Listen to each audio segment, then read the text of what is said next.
आंकड़ों का संकलन। आर्थिक सांख्यिकी का दूसरा चैप्टर का नाम है आंकड़ों का संकलन। आंकड़ों का संकलन यानी आंकड़े एकत्रित कैसे किए जाते हैं, किस प्रकार से किए जाते हैं, किन स्रोतों से आंकड़े एकत्रित किए जाते हैं।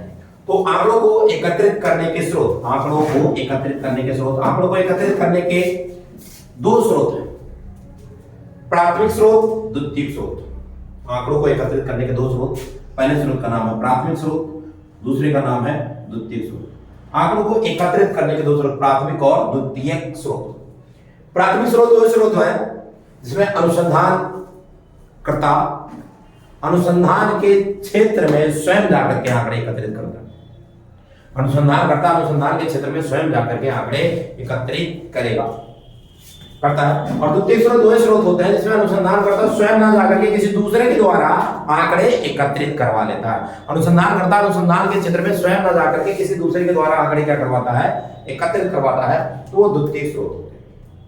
तो प्राथमिक आंकड़े और प्राथमिक स्रोत और द्वितीय स्रोत, आंकड़ों को एकत्रित करने के दो स्रोत हैं, प्राथमिक स्रोत, द्वितीयक स्रोत। प्राथमिक स्रोत वे स्रोत हैं जिसमें अनुसंधानकर्ता अनुसंधान के क्षेत्र में स्वयं जाएगा और आंकड़े एकत्रित करेगा, और द्वितीयक स्रोत वे स्रोत होते हैं जिसमें अनुसंधानकर्ता स्वयं ना जा करके किसी दूसरे के द्वारा आंकड़े एकत्रित करवाता है। अब आंकड़ों के प्रकार।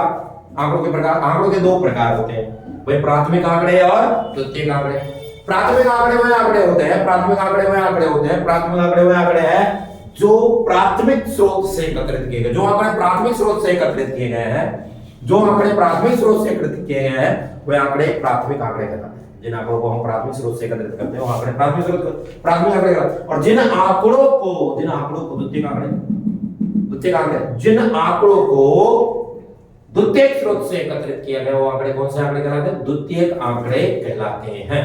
जिन आंकड़ों को द्वितीयक स्रोत से एकत्रित किया जाएगा वो द्वितीयक आंकड़े कहलाते हैं, और जिन आंकड़ों को प्राथमिक स्रोत से एकत्रित किया जाएगा वो प्राथमिक आंकड़े कहलाते हैं। तो आंकड़ों के प्रकार, आंकड़ों के दो प्रकार, प्राथमिक आंकड़े और द्वितीयक आंकड़े। आंकड़ों के दो प्रकार, प्राथमिक आंकड़े और द्वितीयक आंकड़े। अब प्राथमिक और द्वितीयक आंकड़ों में अंतर देखते हैं भाई। प्राथमिक आंकड़े और द्वितीयक आंकड़ों में अंतर, प्राथमिक और द्वितीयक आंकड़ों में अंतर। प्राथमिक आंकड़े मौलिक होते हैं, मौलिक मतलब ओरिजिनल, क्योंकि प्राथमिक आंकड़े मौलिक इसलिए होते हैं क्योंकि अनुसंधानकर्ता स्वयं अनुसंधान के क्षेत्र में जाता है और आंकड़े एकत्रित करता है, इसलिए प्राथमिक आंकड़े क्या होते हैं, मौलिक होते हैं। लेकिन द्वितीयक आंकड़े मौलिक नहीं होते, ओरिजिनल नहीं होते। क्यों नहीं होते हैं? क्योंकि अनुसंधानकर्ता के द्वारा स्वयं एकत्रित नहीं किया जाता, बल्कि वो दूसरों के द्वारा एकत्रित करवाया जाता है। लागत में अंतर भाई, प्राथमिक आंकड़ों को एकत्रित करने में लागत ज्यादा आती है क्योंकि अनुसंधानकर्ता खुद जाएगा, ज्यादा समय लगेगा, ज्यादा मेहनत करनी पड़ेगी, खर्चा भी ज्यादा होगा। तो प्राथमिक आंकड़ों को एकत्रित करने में लागत क्या आती है, ज्यादा आती है, और द्वितीयक आंकड़ों को एकत्रित करने में लागत क्या आती है, कम आती है। क्यों? क्योंकि वो दूसरे के द्वारा एकत्रित करवा लिए जाते हैं। उद्देश्य, प्राथमिक आंकड़ों का एक फिक्स, एक निश्चित क्या होता है, उद्देश्य।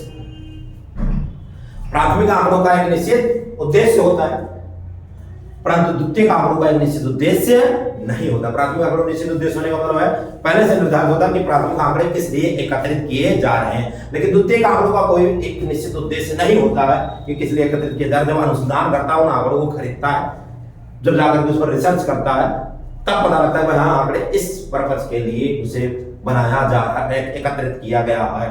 ठीक है, इससे पहले द्वितीयक आंकड़ों का कोई निश्चित उद्देश्य नहीं होता है। द्वितीयक आंकड़ों का कोई निश्चित उद्देश्य नहीं होता।